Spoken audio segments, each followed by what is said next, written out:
ಐಸಿಯುನಲ್ಲಿ patient ಇಲ್ಲ ಅಂತ hospital ಅನ್ನು ಮುಚ್ಚೋಲ್ಲ.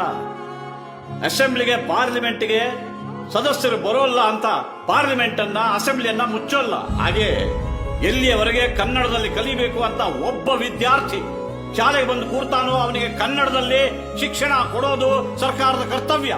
It's A duty of the. ಉದ್ದೇಶ ಒಂದೇ, ಸರ್ಕಾರಿ ಶಾಲೆಗಳನ್ನ ಉಳಿಸಬೇಕು. ದುರಂತ ಏನ್ ಗೊತ್ತಾ, ನಮ್ಮಲ್ಲಿ ಯಾರು ಕೂಡ ಇಂತಹ ನಿಸ್ವಾರ್ಥ ತಂಡವನ್ನ ಗುರುತಿಸೋದೇ ಇಲ್ಲ. ನಮ್ಮಲ್ಲಿ ಅರ್ಧಂಬರ್ಧ ಬಟ್ಟೆ ಹಾಕೊಂಡು ಕುಣಿದ್ರೆ ರಾತ್ರೋರಾತ್ರಿ ಫೇಮಸ್ ಆಗ್ತಾರೆ. ಆದರೆ ಇಂತಹ ಕೆಲಸಗಳಿಗೆ ನಾವು ಸಪೋರ್ಟ್ ಮಾಡೋದು ಬಿಡಿ, ಅದನ್ನ ನೋಡೋದು ಕೂಡ ಇಲ್ಲ. ಹಾಗಂತ ಅವರು ಅದನ್ನ ನಿರೀಕ್ಷೆ ಕೂಡ ಮಾಡೋದಿಲ್ಲ. ಅವರು ಅವರ ಪಾಡಿಗೆ ತಮ್ಮಿಂದಾದ ಕೆಲಸ ಮಾಡ್ತಾ ಇದ್ದಾರೆ.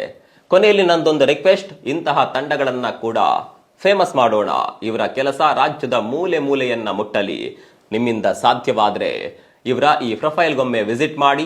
ನನ್ನನ್ನ ಫಾಲೋ ಮಾಡದಿದ್ರು ಪರವಾಗಿಲ್ಲ, ಇಂತಹ ಒಳ್ಳೆ ಕೆಲಸ ಮಾಡುವ ತಂಡಕ್ಕೆ ಸಪೋರ್ಟ್ ಮಾಡಿ. ಈ ವಿಡಿಯೋವನ್ನ ಸಾಧ್ಯವಾದಷ್ಟು ಮಂದಿಗೆ ಶೇರ್ ಮಾಡಿ. ಒಳ್ಳೆ ಕೆಲಸಗಳು ಪ್ರಚಾರವಾಗಲಿ.